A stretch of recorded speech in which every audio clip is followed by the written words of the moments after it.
What's up, guys? Welcome back. Today we're covering another 300 Blackout. Last week I showed you guys my Sig Rattler 300 Blackout build, and in that video I mentioned that it wasn't my favorite 300 Blackout, so I'm going to show that to you today. This is what I call my favorite 300 Blackout. Take this sling off for a second. Now the lighting's not the best, so be sure to stay tuned because I'll take you indoors and we'll go over this build piece by piece if you're interested in sticking around for that. But sweet little gun. It's got a law folder, collapses down really compact, great bag gun. All right guys, let's do a little shooting and then we'll go in the house and go over the build. I'll go ahead and take the first shot unsuppressed so you guys can hear what that sounds like. All right, we'll start out with supersonic, unsuppressed.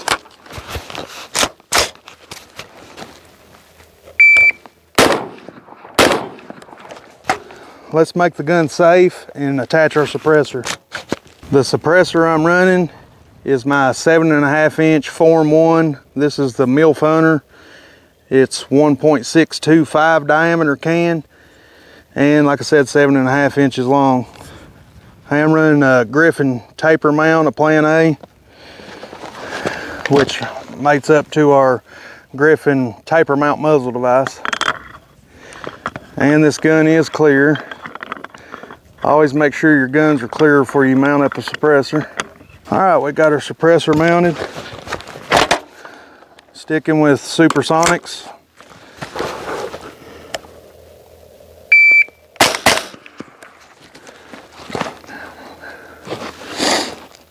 All right, didn't even pick those shots up. No supersonic suppressed. So this will just be for something to react to.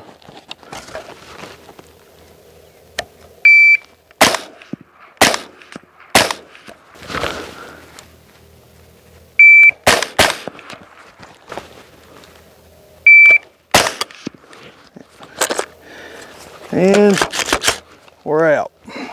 So that was 300 Blackout, supersonics, suppressed through this 9-inch 300 Blackout. Now let's see what the subsonics sound like.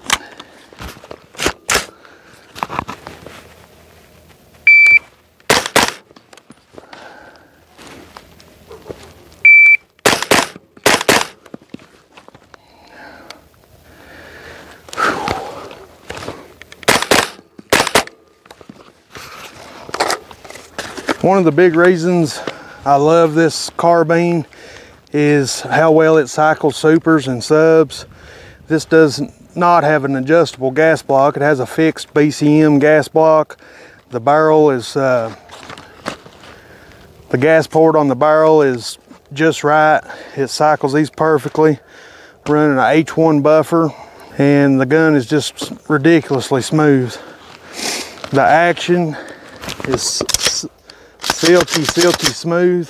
If you've ever racked the slide on, let's say, a lower end PSA or a Bear Creek, or a lower end build, and then rack the slide on, then rack the bolt on a BCM or a Daniel Defense, you know how glassy smooth those higher end guns are. And this gun's got that glassy smooth feel when you rack the bolt. It's real smooth. All right, let's run some more subsonics.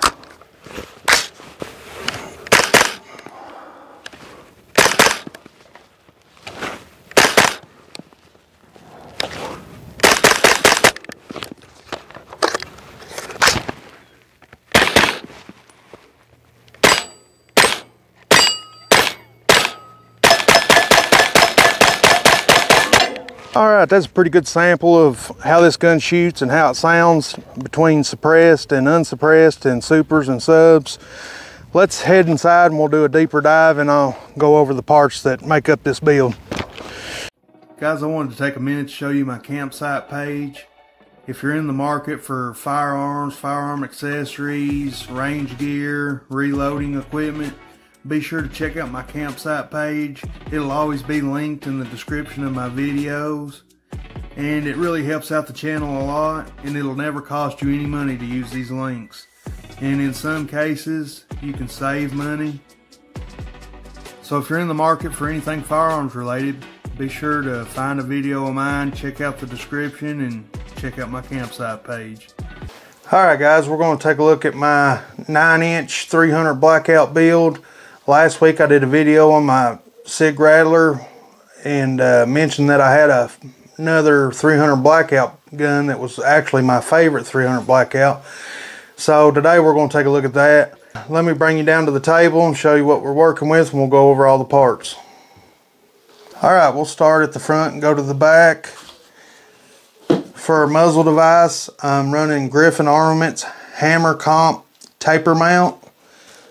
The Hammer Comp from Griffin Armaments, one of my favorite muzzle devices. It's a really great compensator. It helps a lot with muzzle rise and recoil management. If you're looking for flash reduction, it's probably not your best option on the market, but it does mitigate just a little bit of flash. My main purpose, as always, is just to have a good solid suppressor mount. And obviously if you're running a suppressor, that kills about as much flash as you're going to be able to kill. Alright, and our muzzle device is attached to a 9-inch Rosco 300 Blackout barrel. Rosco makes some fantastic barrels. I highly suggest checking them out if you're upgrading your barrel or starting a new build. They make some really good barrels for not too bad a price. The rail we're running is Midwest Industries Combat Rail. This is their mlok version. And I'm running a burn-proof gear rail wrap on that. I really like these rail wraps. It mitigates any need for having to run a glove while you're shooting. It contains most of that heat, and I've never had a problem where my hands got so hot I couldn't grip this rail wrap. If you're looking at getting one of these yourself, be sure to use code KYTAC on Burnproof Gear's website, and that'll save you 10%. The vertical grip we're running is a BCM, and I've got a little goon tape on there. If you guys have been around very long, you know I really favor these BCM vertical grips. I like them in the reverse direction. Kind of helps me get what feels like a more stable grip and pull the gun into my shoulder a little easier. The backup sights I'm running on this build are from Midwest Industries. These are called their combat sights. Foldable, they lock in place with a detent.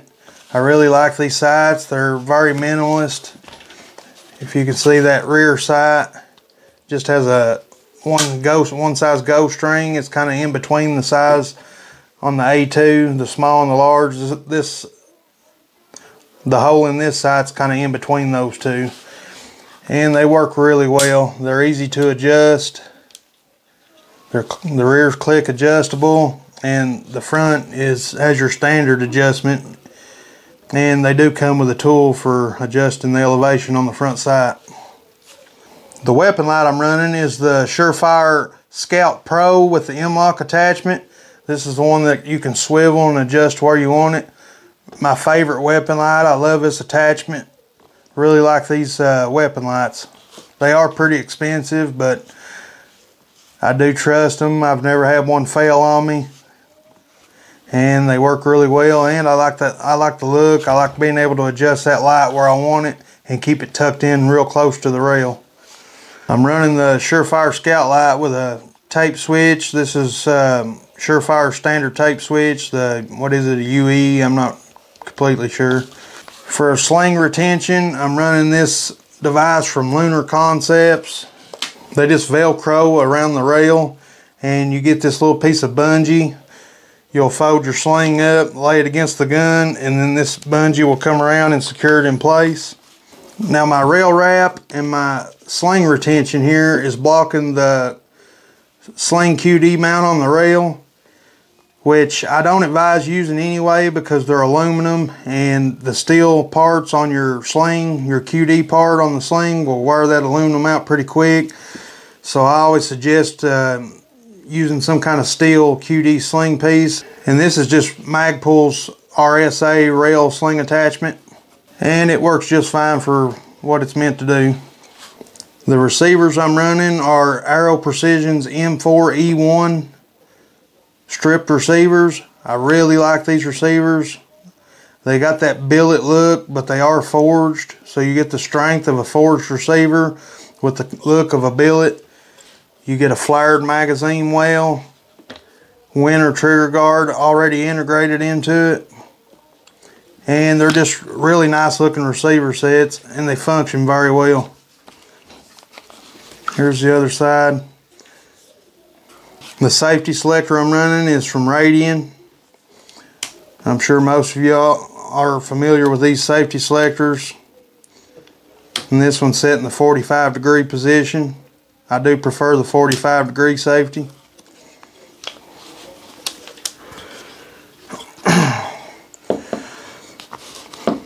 The bolt catch bolt release I'm running on this is from Phase 5. I think this is their V2. Not 100% sure on that. But it is all a one-piece unit. And with the M4E1, the bolt catch bolt release is threaded. It has a threaded pin that secures it in place, which makes installing it really easy.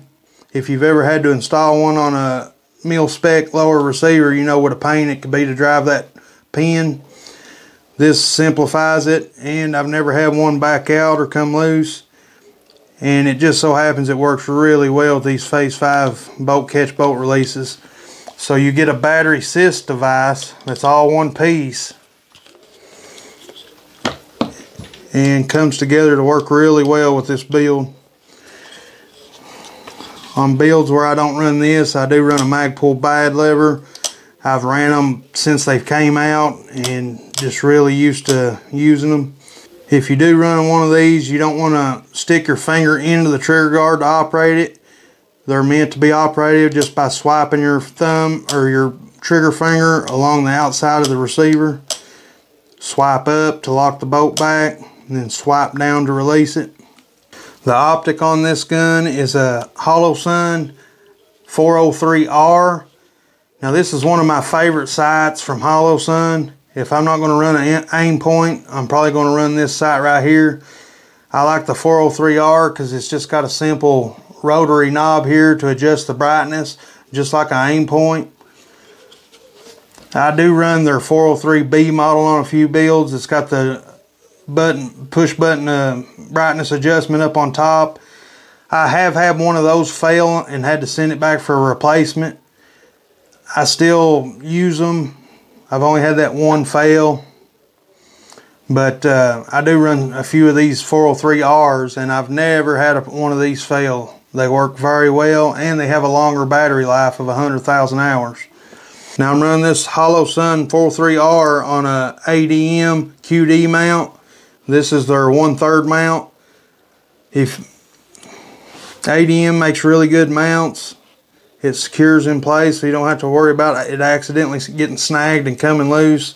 This button has to be depressed before you can release the lever. This is just a mount for my shell catcher. I try to put these on as many builds as I can as I reload, and I want to save as much brass as I can, and that QD shell catcher makes it real easy. The trigger I'm running in this is a Geissele SSA-E. That's a trigger I run in a lot of my builds.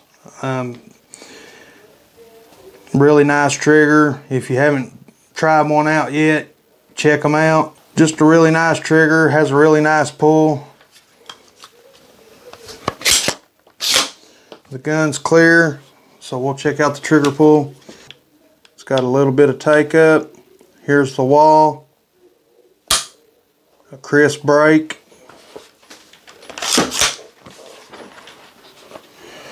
And the reset. Fairly short reset, and it feels like it's an assisted reset. So you can run this trigger pretty quickly. The grip I'm running is a BCM.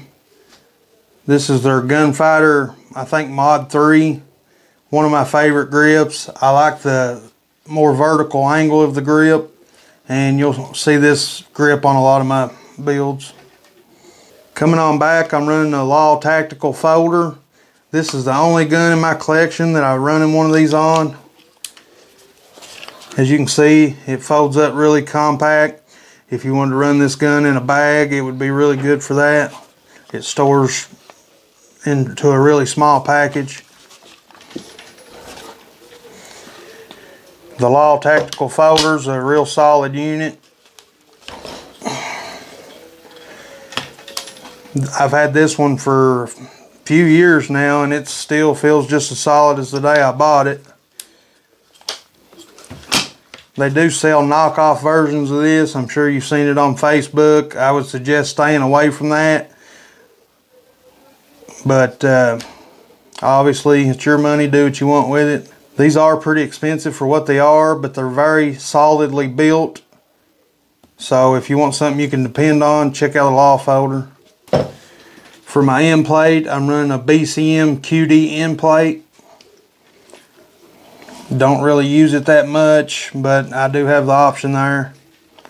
What I do use is this QD on the rear of the BCM gunfighter stock. I think this is their mod 1. It's not got the enhanced cheek piece. Just a really slim stock. It locks up really tight,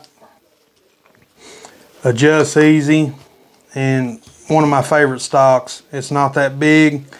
It's got a real nice grip back here on the butt pad. You don't have to worry about it slipping out of your shoulder. Just overall a really good solid stock. Alright guys, that's an overview of my favorite 300 Blackout. Let me know down in the comments what you think of this build. I do have another 300 Blackout AR that I'll go over next time and walk you guys through that build. But this one is my favorite, most dependable.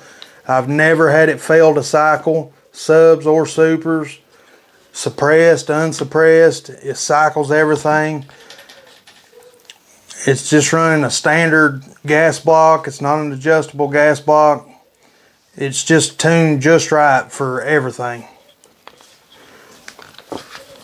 Just a really dependable piece.